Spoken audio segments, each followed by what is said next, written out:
I broke my hand and it was all wrapped up. But he called me and said, I'm moving out of the Commons and I need help. Can you still help me move? I said, of course, absolutely. And so I think about him a lot to see his growth from a tent, to his own apartment.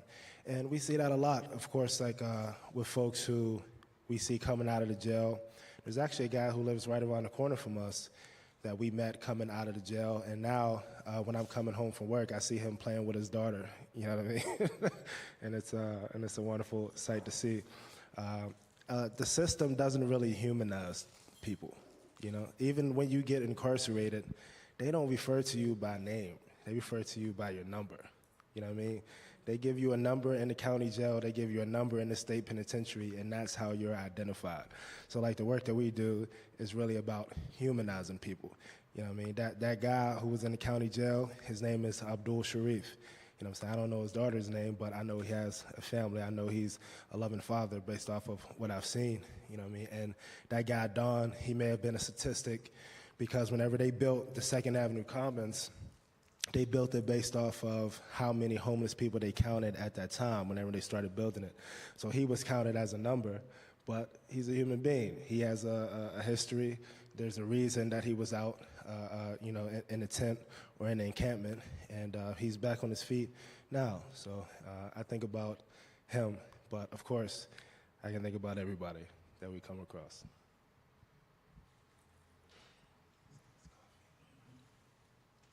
Any other questions? Duncan? Hi. Are you familiar with the new law that went into effect in Illinois that eliminates cash bail? Is it working? Well, how is it? Yes, I'm familiar with that. So the bail fund that I was a part of, I got some kind of... I got you. No, it's all good. You're all right. So the bail fund that I was a part of, oh wow, that's a huge difference. The bail fund that I was a part of, we were a part of the National Bail Fund Network. So it's basically community bail funds all over the country. We're connected to each other, providing support to each other. And a lot of the pioneering work was done in Illinois. So we are familiar with that. I think it has its pros and cons. The biggest con is that for particular types of charges, there's no amount of money that can get you out. And the reason that I care about that is because of the charges that I had. And a lot of people assume if somebody is incarcerated or charged that they're guilty, it's because they did something wrong. An arrest is just an accusation. A charge is just an accusation. It's just that. There's due process that happens in court in order to determine whether or not the person is guilty or not guilty. Because of the way that our system is set up, people are encouraged to not even fight or not even go through the due process. In other words, people are encouraged to take what's called a plea deal. So I'll take my own personal example. When I was 16 years old, the first time I was arrested, I was accused of armed robbery.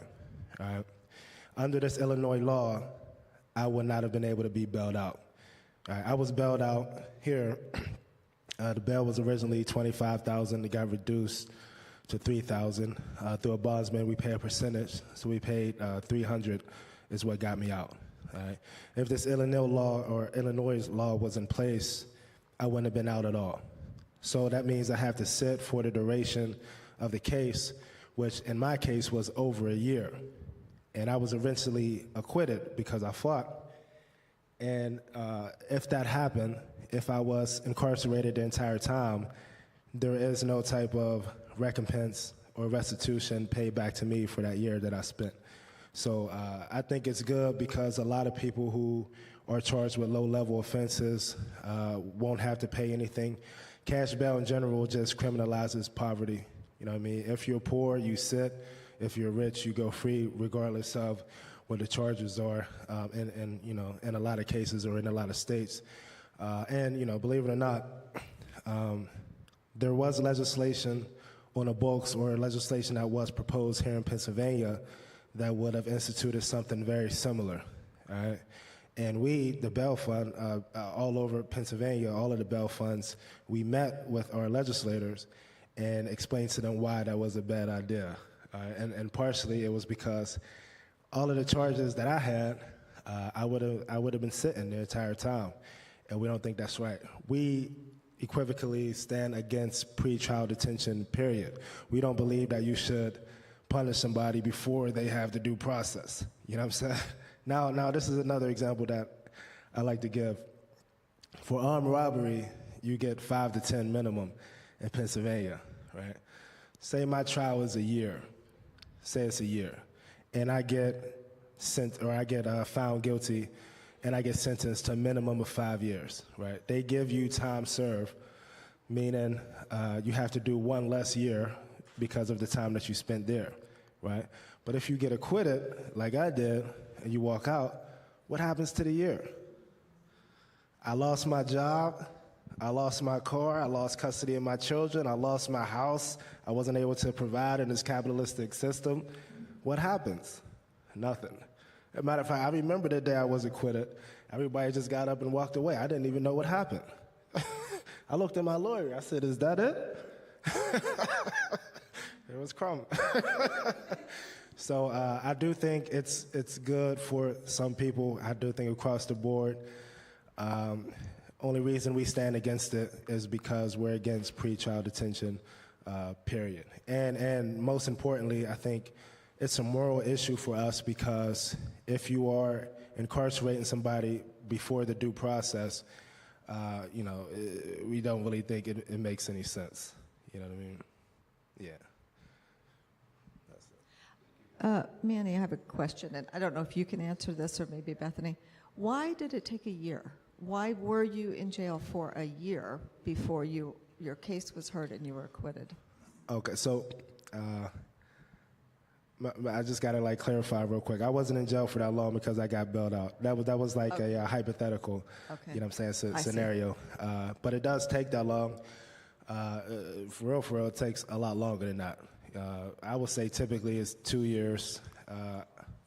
Todd Robinson was in there, I think it was 7 years, or was it 8? 7 years pre-trial.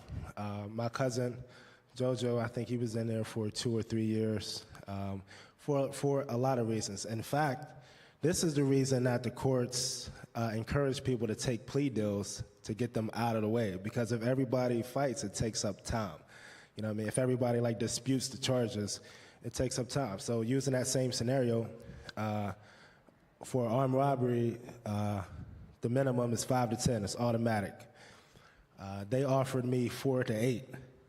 All right, so if you take 4 to 8 and not go to trial, you get some time shaved off. I said no because I didn't do it. Well, then I get punished in a way with more time.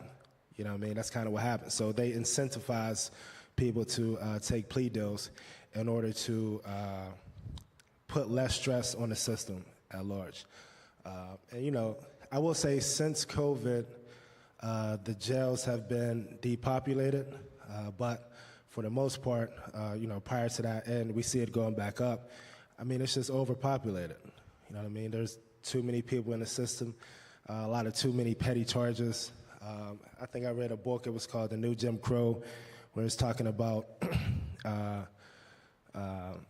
mass incarceration as this new system of oppression, similar to Jim Crow, which was a continuation of slavery. So they draw a correlation between slavery and mass incarceration today. And most of the people who are incarcerated on nonviolent offenses. You know what I mean? So there are a lot of people who are charged with a lot of petty crimes.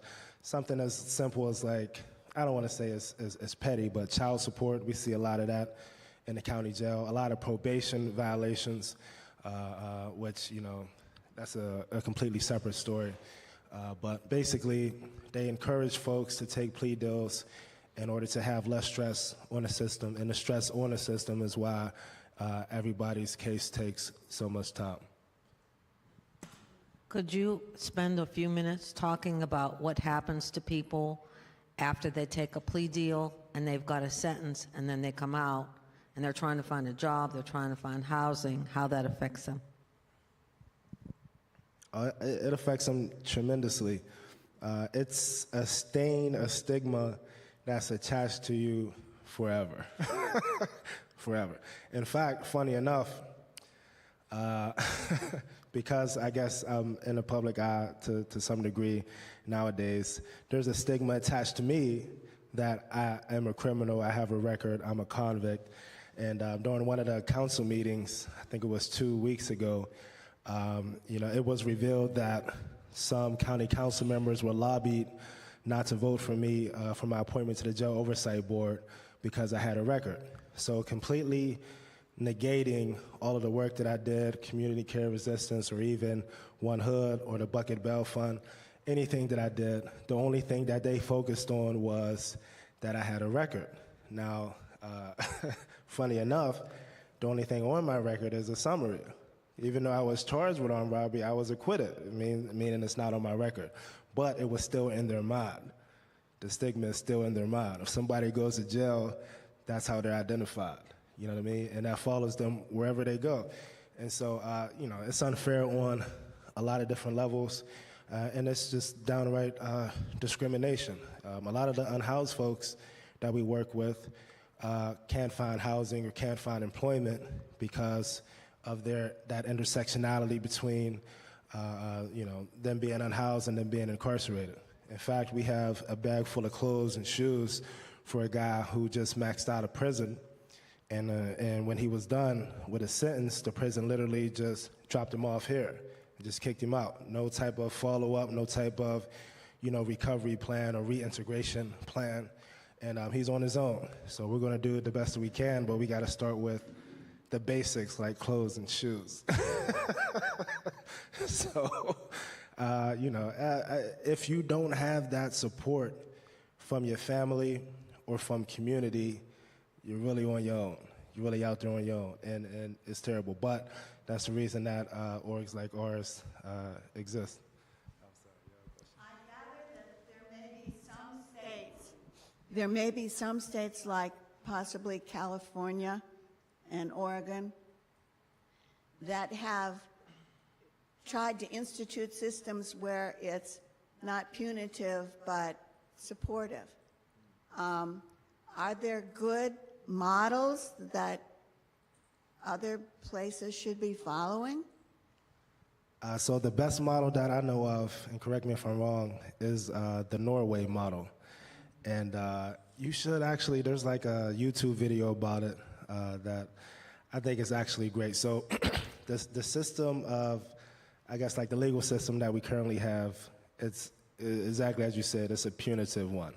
There are other systems that existed prior to that. Does anybody know like where prison started in the U.S.? Where prison started. Right. It's actually like a really interesting story. Prisons in the United States started in Pennsylvania. Yeah, the Quakers started it. Yeah, the Quakers believed that if somebody did something wrong, they needed time to reflect and repent. So they would just like throw them in a hole. And today, believe it or not, Quakers are abolitionists because they realize that the punitive model doesn't work. So even though like we have this punitive system, there are systems of restoration that folks call restorative justice, and there are systems of transformation folks call transformative justice. But these in America are more so, they're not mainstream. I don't want to say it's not practiced because it is practiced in community, but not by the powers that be, not by the government. But the Norway government, Norwegian? Mm-hmm. The Norwegian government has a model of restoration where it's basically the practice is if somebody did something wrong, if they're accused or if they've been found guilty of doing something wrong, they try to figure out how or why, what was the root cause of it, and how do you repair it, you know what I mean? And not just, putting them in a box for X amount of years. It's figuring out, getting to, again, the root cause of the situation and being supportive. So they can wear regular clothes. They're not in a dehumanizing uniform. They're not in a small concrete box. They're in more so of like a small apartment, like a one-bedroom apartment. The guards, probably the most important thing, they treat them with humanity. They call them by their name and not a number. And they recognize that just because they did something wrong doesn't mean that they're irredeemable. You know what I mean? And the whole goal of the Norwegian model is to get them reintegrated back into society. You know, and a lot of people don't do that. Just like we were talking about earlier, even after somebody does their time and get out, they're still punished by society, you know, forever. I'm still being punished for an accusation that happened when I was 16 years old. You know what I mean? Completely discrediting or negating everything that I've done since. So I will say, as far as like governments are concerned, the Norwegian model is best practice, but there are practices done by communities here in the U.S. that are focused on transformation and restoration.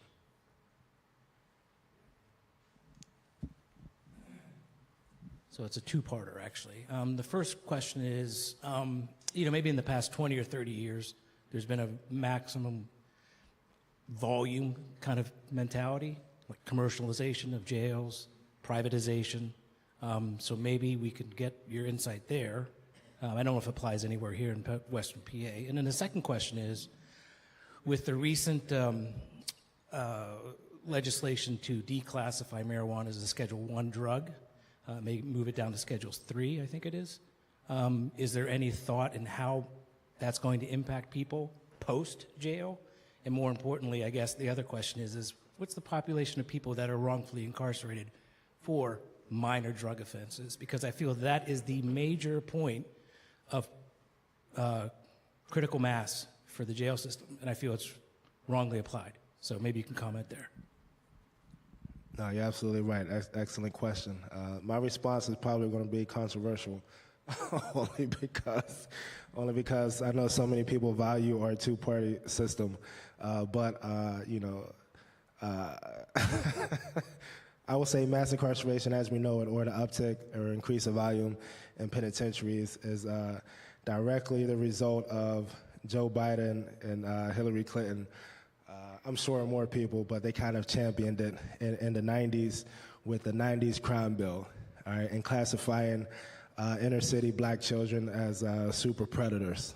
All right, and that resulted in a dehumanization. Of course, it was happening, but an uptick in a dehumanization of inner city children, and thinking that the only way to, deal with them is to lock them away. Part of the reason why I was homeschooled, I was telling someone earlier, I didn't really get into it, but part of the reason that I was is because of the school-to-prison pipeline. All right, now, I know this is not the case across the board because I have white friends who had drug addictions and they were supported in their school, and I have black friends and family who get arrested in their school. My brothers got arrested in their school. They tried to arrest me in my school when I went to Arsenal, and it was basically, it is their approach to addressing like the same issue. The approach isn't the same depending on who they're dealing with. I would think, or I would say, mass incarceration in general, like you said, is driven by low-level offenses, including drug offenses. But overall, it's another system of control. And what this book, The New Jim Crow, focuses on is that there are other examples in history of systems of control. And more than anything else, it's race-based. It's race-based. The guy, I was telling someone earlier that I'm a mason, I'm a brick mason. In fact, I did like some work right up the street for a really long time. Anyways, the guy who taught me how to lay bricks is like an old hippie. He's a white guy. He smoked weed every day since he was a teenager. He's never been arrested for weed. He's never been arrested for it. I don't even think he's ever been pulled over for it. All right? Yet we do know people who get arrested for, small quantities of weed. I was once arrested with 7 grams, and I was charged with intent to distribute. Make that make sense. It doesn't. But the difference is he's an old white man, I'm a young black man. And you know what? Without getting like too preachy or too political, whenever like we engage in these type of conversations, more so like internally, folks who are activists, folks who are abolitionists, the point that I like to make to them is it makes sense for older white people in positions of power to view other white people as equal or as human. So in other words, right, a lot of folks will complain about how a cop will have a lot more tolerance and understanding for a white kid and will not share the same for a black kid. Well, he doesn't identify with that black kid. You know what I mean? That cop that's pulling me over doesn't identify with me. I think that makes sense. Of course, I don't like it. Of course, we should change it. And of course, we, work to change it. Now, I don't really know what's going to happen. I think it's a good thing that it's being declassified or, it's receiving a different level. I think a lot of people use marijuana. Well, even the word marijuana has like racial connotations. Like the proper word for it is cannabis. Again, it goes back to race. Marijuana was basically used as a Mexican racial slur. You know what I'm saying? That's why we know, and that's why it was criminalized. Once upon a time, alcohol was criminalized. A lot of people forget that. You know what I mean? And right now it's not because the state has control over it. Especially in Pennsylvania, we have state stores. I feel like I'm getting a little bit too into the weeds. Of course, I don't know what's going to happen, but I do think it's a good thing.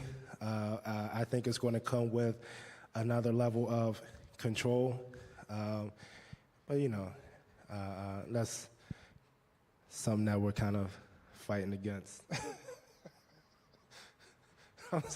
I'm sorry, did I answer your question? I felt like I rambled a little bit. All right, thanks.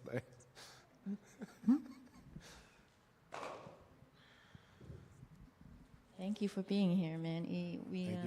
You're getting into our hearts and minds, and you come out here to Mount Lebanon and you see people who don't look like you and don't have this experience. So I want to get down to brass tacks because we have a really wonderful criminal justice team here. We have people who open their wallets, right? Like, what do you think it will take to get our communities here that don't have this exposure, besides you coming every week and, talking to us, like, what can we do that you see? Well, thank you for that. I appreciate that. I think probably the most important thing that you can do is talk to your friends and family who are not in this room. You know what I mean? If there's anything that you learn or anything that you do learn, anything that you see, spread the word. Like, I really don't fault people or blame people for being unaware of an issue. You know what I mean? If anything, I say the folks who are aware of the issue have an obligation to spread awareness. You know what I mean? That's the reason that I'm here. Of course, I appreciate y'all for being here and listening to me now. You know what? I wasn't going to say this, but I think it's important. In 2020, right, a lot of people got exposed to racial justice, or racial injustice, I should say, for the first time. And of course there was an outrage. I'm not sure what Mount Lebanon did, but I know Pittsburgh raised up in force. I know there were protests at least weekly, sometimes daily, and I know that happened all over the world. I know that the Amish people protested. I'm like, how did they even see the video? You know what I'm saying? It happened all over the world. It was that impactful. And I also think about what actually started the civil rights movement. Does anybody know what started it? The civil rights movement? Tell us, Manny. Tell us. Does anybody know who Emmett Till is? Oh. Funny enough, we actually took a trip down there and we saw the restaurant or the store in which he alleged. For those who don't know, Emmett Till was a young black guy. I believe he was from Chicago. He went down to Mississippi visiting his folks. he was alleged to have whistled at a white woman, and the white woman's family beat, tortured, and killed him. All right?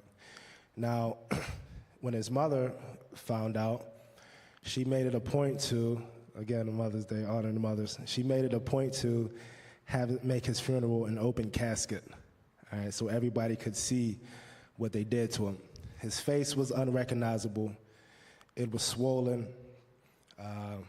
I don't want to get into all the gory details, but that picture of his dead body went all over the country, all right? And that's what inspired people to get involved in social justice. It was the raising of awareness. A lot of people knew that black people were getting lynched in the South. A lot of people hadn't seen it, right? Even like in the 90s, a lot of people knew police were brutality in the community, but they didn't see it until Rodney King was on tape getting beat up. So people knew, hell, there was Eric Garner, there was numerous people, even here there was Trayvon Martin. But to see George Floyd get killed in the way that he did, it was a level of awareness that prompted many people to action. I think more than anything else, awareness is the most important part. And, something y'all probably not, or something that's, talked about more often is the march on Selma in Alabama. The reason that they did it the way that they did was to spread awareness. They knew that the authorities were going to react in the way that they did, and they put their bodies and their lives on the line in order to expose that type of hatred and bigotry in order to change it. I think that's still what needs to happen. A lot of people don't know what happens in the jail. If you don't have a friend or family member who's been there, how would you know? So I think it's incumbent upon the folks who do know to make sure that that information is spread. You know what I mean? That's why I appreciate Penn so much. No doubt, no doubt. I think after you spread the awareness, or after folks are aware of what's happening, there are many different ways to help. You can share information on social media. You can show up, events. You can show up to the jail oversight board meetings, which community input is I think, paramount. And of course, you can donate your money, you can donate your time, but I think the most important thing, or the most important way in order to address the injustices is by spreading the information.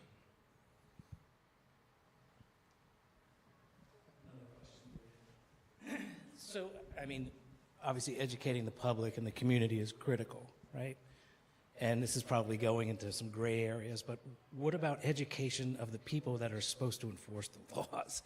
There's a real application and misapplication of constitutional rights when it comes to arresting and detaining people. Is there any type of awareness and programs going in to educate the people who are supposed to oversee the justice system? That's deep. That's a really good question. And you know what? I think that's really interesting, because on the issue of cash bail, the ACLU, and I've gotten into a couple of arguments with them, the ACLU's position is that in Pennsylvania, cash bail, like as it stands, as the law is on the books, is not really bad. What's bad is the implementation of it that's done by the judges. Now, a magistrate is the one who sets the bail. Constitutionally, not just the PA Constitution, but also the United States Constitution, you're supposed to take into account somebody's income so that their bail is something that they can afford. Well, most people don't. I was 16, they gave me $25K straight. How was I going to get it? They knew I wasn't. So by them saying $25K, they're essentially sentencing me to pretrial detention for the duration of my case. Now, how do we hold magistrates accountable? They're aware of it. You know what I mean? They know what they're doing, but we're powerless to stop them, except for when it's time for them to run for re-election. You know what I mean? Magistrates are elected. Judges are elected. That's the way that people, I think, hold them accountable. Well, we're supposed to, I think, if we're aware of what they're doing. That's why I give props to the Abolitionist Law Center, who created like a database of, different judges and their bail practices. You know what I mean? They also have a program called ALC Court Watch, where folks can volunteer to just sit in and listen and watch some of the court proceedings and see how these judges interact with these people. And, they are in positions of power. I think a lot of times we don't have a lot of influence over the decisions that they make, but we can hold them accountable when it is, time for re-election. And of course, there's, we can put public pressure on them, and that does happen at the jail oversight board meetings. There are 2 judges who are part of the board, by law, by state statute, and folks hold them accountable. Just at the last meeting, there was a good friend of ours who was once in front of Judge Bigley, who was on the jail oversight board, and he was talking about some of her wrongdoings, you know what I mean? So I think we can speak to them using our voice, public pressure. Of course, there have been campaigns. Some judges have been sued by the Abolitionist Law Center, so that is an option. But I think probably the most impactful way is voting them out. I just wanted to comment. The last Wednesday of this month, Tanisha Long, who's from the Abolitionist Law Center and who comes every month to the Jail Oversight Board and has comments and information every month, is going to be speaking. And there will be an article, and it will be advertised in our electronic newsletter, and it will also, I'll be reaching out to people. But if you're interested, please let me know. We're going, Joe and I are going. It is in Swissville at the Pittsburgh Mennonite Church where we have our meeting. This is a program, a second program that PIN has for the ex-incarcerated. It's called Expo, and it's a 12-week program which people take to learn how to interview, to learn what resources are available in the public, to learn how to deal with Section 8 housing, all the problems that hit people in the face when they get out and make it very difficult for them to be successful and be contributing members, actually, of the community. So I just wanted to advertise that. Thank you. She's good buddies. She's good buddies with Manny. Yeah, that's what I was going to say. Tanisha's one of my best friends. My homie. She would have been here today, but she had to go to another church with her people. Absolutely. No doubt, no doubt. Anybody else? Is that it? All right. Well, thank you. I Ann. appreciate it. Thank you.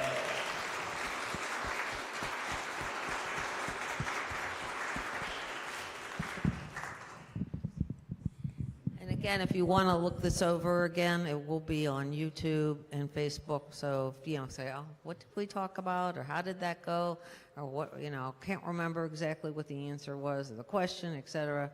Yeah, you can go see it again. And we're spreading the word amongst PIN, all the other churches, so that they can be educated a little more. Thank you very much.